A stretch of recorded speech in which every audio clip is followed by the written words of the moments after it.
Bien, el tubo intensificador de imagen, como lo hice, es un tubo, al vacío, que intensifica la imagen eh, basado en una cascada de amplificación de la señal de entrada. ¿Tá? Tiene dos sectores fundamentales, que es el fósforo de entrada y el fósforo de salida, donde por uno se capta todo el remanente de fotones X que llegan al receptor, que es básicamente el fósforo de entrada, y el fósforo de salida es lo que va a captar toda la cascada electrónica que se genera a partir del fósforo de entrada. ¿Tá?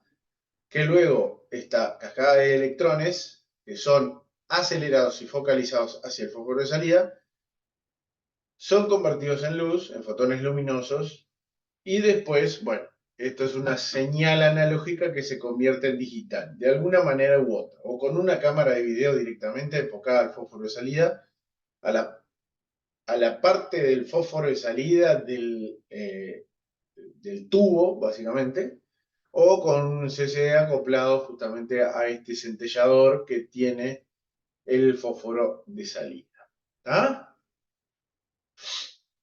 Bien, está ampliamente distribuido en muchos sectores, como ya vimos, en lo quirúrgico, intensificadores de imagen que están en eh, equipos telecomandados y intensificadores que podemos encontrar también en equipos de angiografía. ¿Tá? Sigue estando muy distribuidos en lo quirúrgico, no tan ampliamente distribuidos en lo que son angiógrafos y equipos de telecomando que ya vienen con receptores digitales directos. ¿Tá? Básicamente es un dispositivo electrónico en el que los rayos X son convertidos en fotones luminosos y que por sus propiedades de luminiscencia son luego convertidos en fotoelectrones, en el fotocátodo, y que son acelerados por un campo magnético producido por una diferencia potencial que existe gracias a unas lentillas electrostáticas que se le llaman, y conducido hacia el fósforo de salida. Básicamente es eso en grandes rasgos. ¿Está? Básicamente la diferencia fundamental o la diferencia más importante que tenemos entre la radiografía y la radioscopía, que es la imagen que obtenemos con un intensificador de imagen, es las técnicas que se utilizan. Son imágenes dinámicas, por supuesto, esta es otra de las grandes diferencias, pero a su vez son técnicas de bajo miliamper y alto kilovoltaje. ¿Tá? Entonces, básicamente es una secuencia de imágenes con tiempos más acotados o menos acotados eh, que se obtienen con kilovoltajes altos y miliamperes bajos, es decir, con lo mejor posible en cuestión de reducción de dosis existente. Ahora, eso es en forma individual, porque si vamos a tener el dedito apretado en el gatillo constantemente, eso ya cambia la cosa. ¿Ah? No es lo mismo hacer en vascular un disparo continuo que en trauma, donde necesitamos solamente algún disparo, o en digestivo, cuando, no sé, si queremos hacer una colangio, hacemos solamente disparos de control cuando se inyecta el medio contraste. ¿Está? Más allá de eso, eh, no sé qué le iba a decir, sigue siendo técnicas de baja dosis, ¿está? Por cómo es que se detecta el kilovoltaje en miliamperes. Que lo hace por medio de exposición automática, es decir, simplemente se censa la cantidad de fotones X que llegan al receptor y con esto es, bueno, con la sumatoria fotónica vamos a cargar o menos cargar esa técnica que generamos de salida. Entonces damos más kilovoltaje o menos kilovoltaje y a su vez también el miliamper lo ajustamos. También lo va a ajustar en función a la estructura que tiene que atravesar, obviamente, también por la carga fotónica que le llega. Ya lo vimos, habíamos hablado un poquito sobre eso. No es lo mismo atravesar solamente partes blandas o con una única estructura ósea que alguna estructura ósea que tiene todavía una estructura metálica con mayor densidad. Entonces ahí se ajusta de forma automática. ¿Tá? ¿Cuáles son las partes básicas de un intensificador? Bueno, como le dije, tienen un fósforo de entrada que le llaman y un fósforo de salida. Una ventana de entrada y una ventana de salida, vamos a decirlo así. ¿Está?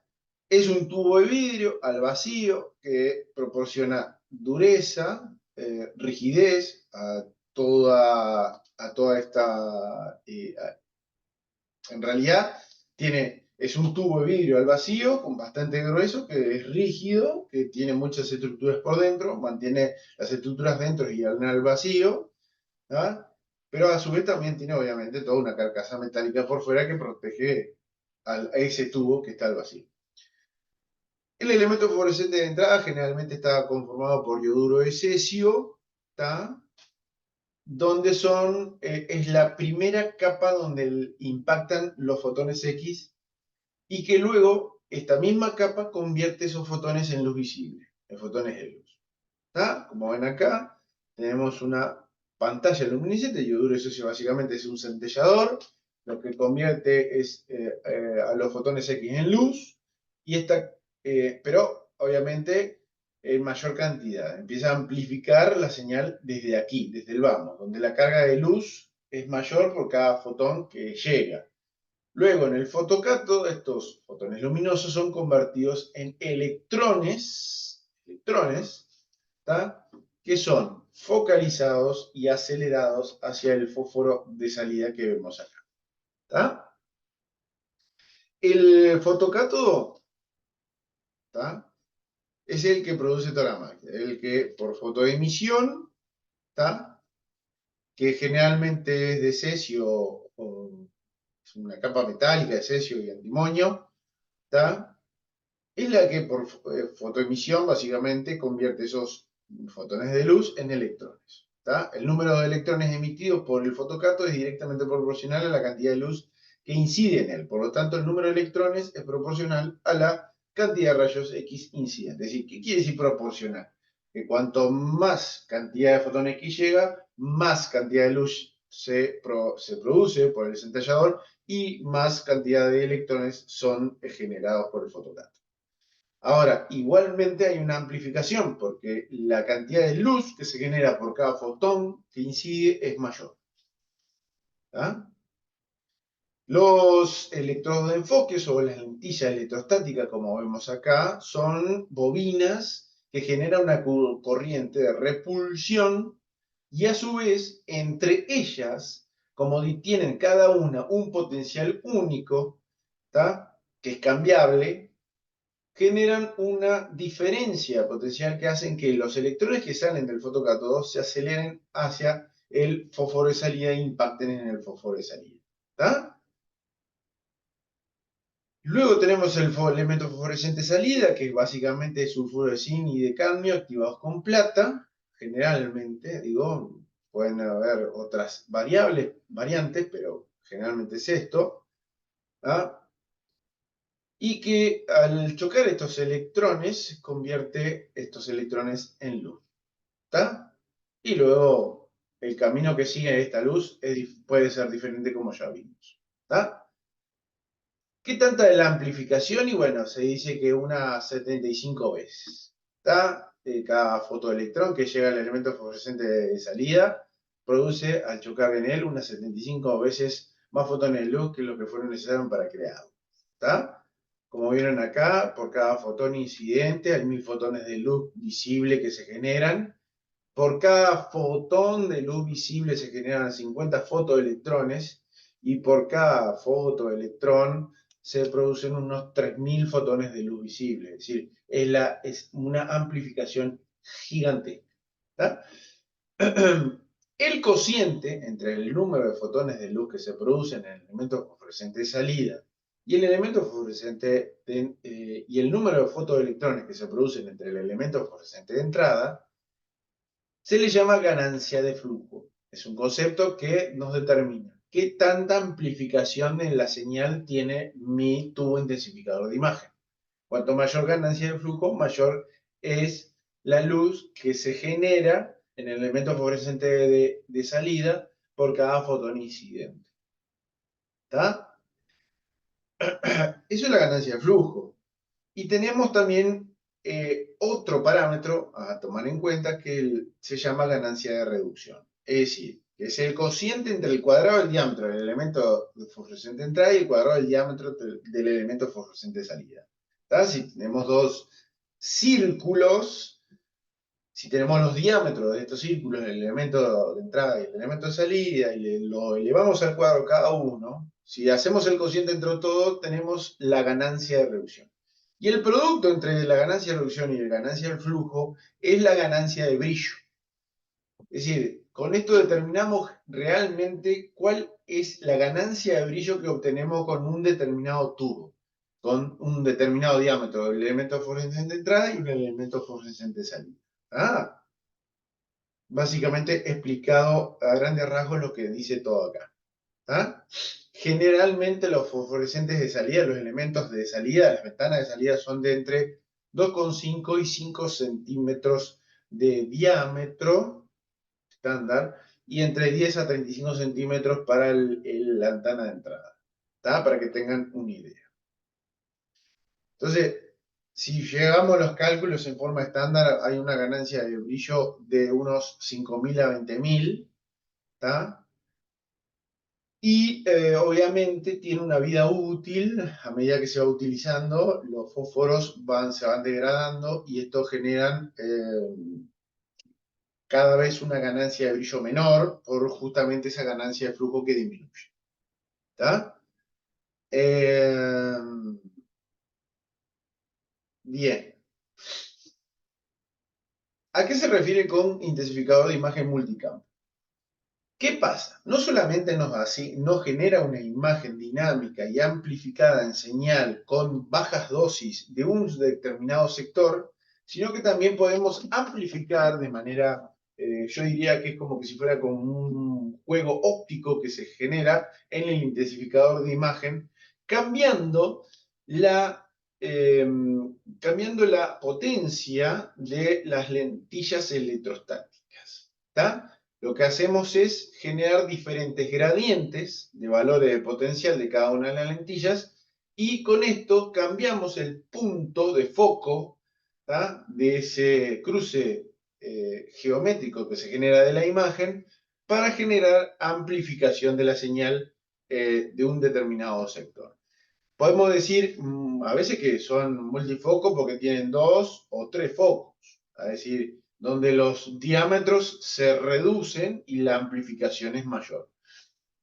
Si vamos de nuevo al esquema, nosotros tenemos que si tuviéramos un corte como este, de un intensificador de imagen, y si tuviéramos un antebrazo completo, que nunca es así, pero para que tengan una idea, si yo tuviera un antebrazo completo enfocado con mi intensificador de imagen y yo me centro en el medio, supongamos que mi antebrazo es de un nenito chiquito y puede ir desde el puño al codo y tendríamos en cada uno de los extremos el puño y el codo, si yo genero una amplificación, es decir, si yo genero un cambio en el potencial de estas lentillas electrostáticas, en el cual mi gradiente es menor, es decir, yo genero mayor repulsión aquí, un poco más de repulsión aquí, y este lo dejo igual, es decir, mi gradiente lo hago menor porque mis valores de potencial de cada una de las lentillas se acercan entre sí, entonces tengo valores muy cercanos de potencial y genero mayor repulsión en este, un poco menos y casi nada en este, entonces genero como que mucho mayor repulsión acá que acá. Y esto hace que mi cono se forme de manera más angosta. Es decir, mi cono, mi círculo de observación es más central, como vemos acá, si lo ven en azul, y el foco se corre más hacia el fósforo de entrada. ¿Está? Es decir, menor gradiente, mayor repulsión de las lentillas, mi foco se acerca al elemento de entrada, hacia mi ventana de entrada, y genero con esto una amplificación. ¿Qué voy a ver acá? Y solamente la parte media del antebrazo, pero amplificado en todo mi monitor. Llevo la parte central de mi antebrazo a todo el monitor. Supongamos que tenemos el puño y queremos amplificar más. Bueno, si estábamos centrados en el puño y veíamos casi toda la mano y parte del antebrazo, si aplicamos el foco más pequeño, es decir, cuando pasamos de 35 a 20, a 17, no sé, no me acuerdo bien los números ahora, si pasamos al más pequeño, vamos a centrarnos solo en el puño y vamos a ver todos los huesos del carpo solamente centrados en todo el monitor y bien amplificado. ¿Está? De eso se trata. Básicamente es un óptico. Hay puntos intermedios donde no es tanto la repulsión que se genera y no es tanto el cambio que se genera en los gradientes, como en el caso de este celestito intermedio que está acá, donde el foco sí está más alejado del foco normal, más alejado, es decir, más cercano hacia el elemento de entrada, pero tenemos una amplificación, pero no tan grande. Y después el foco, estás en el foco, utilizando todo el diámetro del tambor, va a estar más tirado hacia el fósforo de salida. ¿Está? Bueno, ¿entendieron entonces hasta acá? Esto es lo más complejo que creo que tiene esta presentación.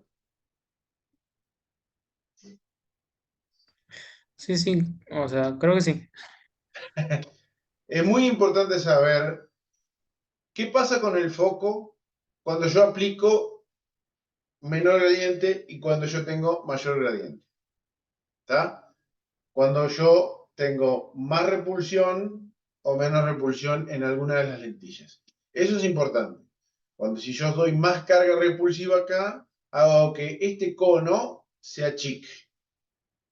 Si yo tengo la estándar por defecto que tiene, que viene por defecto para el tamaño normal, para abarcar todo el tambor, tiene una determinada valor de potencial, un valor de intensidad de la corriente, esta lentilla, esta otra y esta otra, que hace que el gradiente sea bastante definido y mayor que un gradiente que se aplicaría para hacer una ampliación.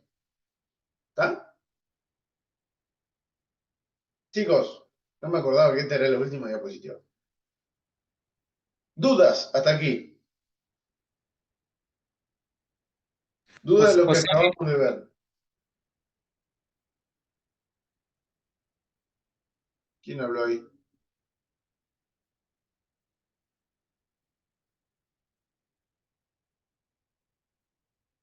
o sea que no depende tanto del foco, sino más del gradiente, ¿no? O sea, yo puedo Son elegir el todo lo foco mismo. grande. Todo viene de lo mismo.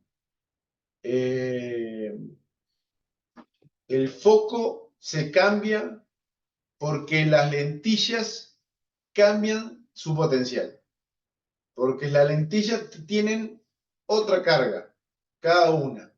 Y hacen que esas bobinas que pasa corriente generen mayor o menor repulsión a medida que nosotros cambiamos de uno a otro foco. Nosotros lo único que vamos a hacer es apretar un botoncito, que vamos a ir cambiando la carga de esas lentillas. Nosotros lo vamos a ver como que son diferentes ampliaciones de una zona central que tenemos en el intensificador. Pero en el equipo lo que se genera es eso. ¿Me explico? Sí, profe. Sí, sí. Perfecto. ¿Alguna otra duda, chicos?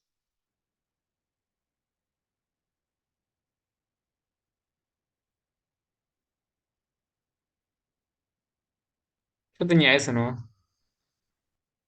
Perfecto, perfecto. Bueno, chicos, nos estaríamos viendo la clase que viene, que sería la última de este semestre. Seguramente también sea un jueves. Va a ser un jueves a la misma hora, ¿está? Por este mismo canal, chicos. Y la otra Eh, parcial ya.